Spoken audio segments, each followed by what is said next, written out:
ये background music आपने सुना फिल्म आन का।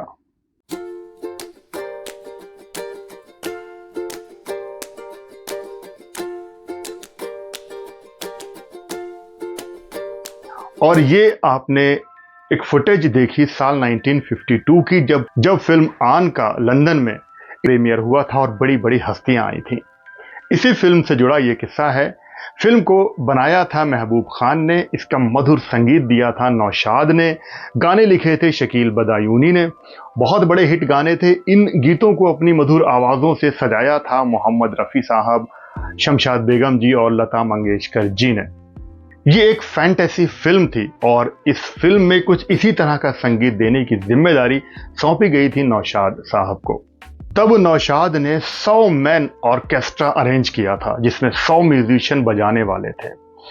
बड़ा ऑर्केस्ट्रा था और इसके लिए एक बड़ी जगह भी चाहिए थी।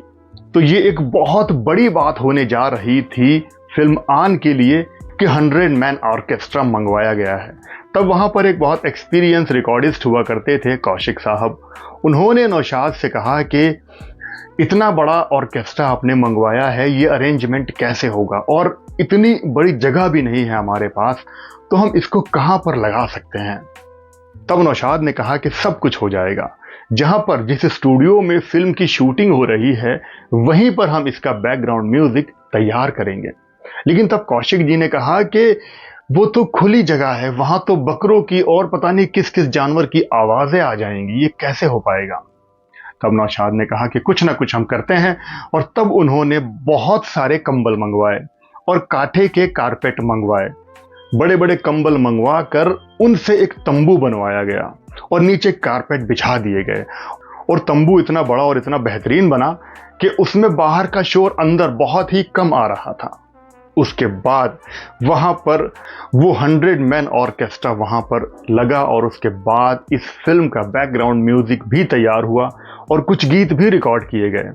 कुछ न्यूज़ ये भी आती है कि इस फिल्म के कुछ गीत लंदन के रॉयल एल्बर्ट हॉल में भी रिकॉर्ड किए गए थे। ये भी एक बहुत बड़ी बात थी और पहली बार ऐसा हुआ था। खैर साहब, फिल्म का बैकग्राउंड म्यूजिक तैयार हो गया, फिल्म के गाने भी सारे रिकॉर्ड हो गए जो कि बहुत कामयाब हो रहे थे। अब कमाल तब हुआ जब इस फिल्म का इंग्लैंड में प्रीमियर होना था। जब प्रीमियर हुआ तो वहाँ के लोगों ने जब ये फिल्म देखी और वहाँ के जो रिकॉर्डिस्ट थे उन्होंने कहा कि भारत में ऐसी फिल्में भी बनती हैं, ये तो बड़े कमाल की बात है, बड़ा गजब का संगीत है इसका, और ये हमने पहली बार इतना अच्छा संगीत सुना है, क्या भारत में ऐसा भी हो सकता है। तो इस तरह से हमारे हिंदुस्तान का सर भी ऊंचा हुआ विदेशों में साल 1952 में। और ये सब कुछ हो पाया नौशाद और उनकी टीम की मेहनत की वजह से।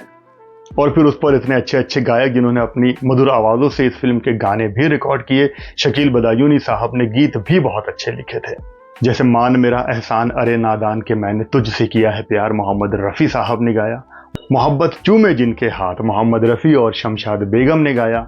दिल में छुपा के प्यार का तूफान ले चले, ये भी मोहम्मद रफ़ी साहब ने गाया। तुझे खो दिया हमने पाने के बाद, ये लता मंगेशकर जी ने गाया। फिल्म आन उस दौर की सबसे महंगी फिल्म थी और सबसे ज्यादा कामयाब फिल्म थी। 16 mm के जीवो कलर में इसको बनाया गया था। ये पहली इंडियन कलर फिल्म मानी गई। नादिरा की ये पहली फिल्म थी।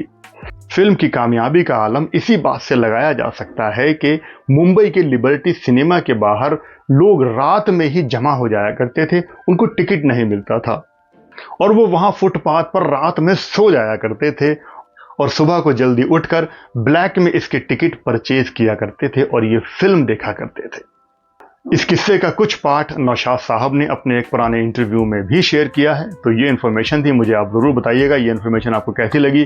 फिल्म आन का आपको कौन सा गीत पसंद है, कमेंट जरूर करिएगा। Thanks for watching. आप देखते रहें रेट्रो शावेद, यादों के रूहानी किस्से। जय हिंद, जय भारत।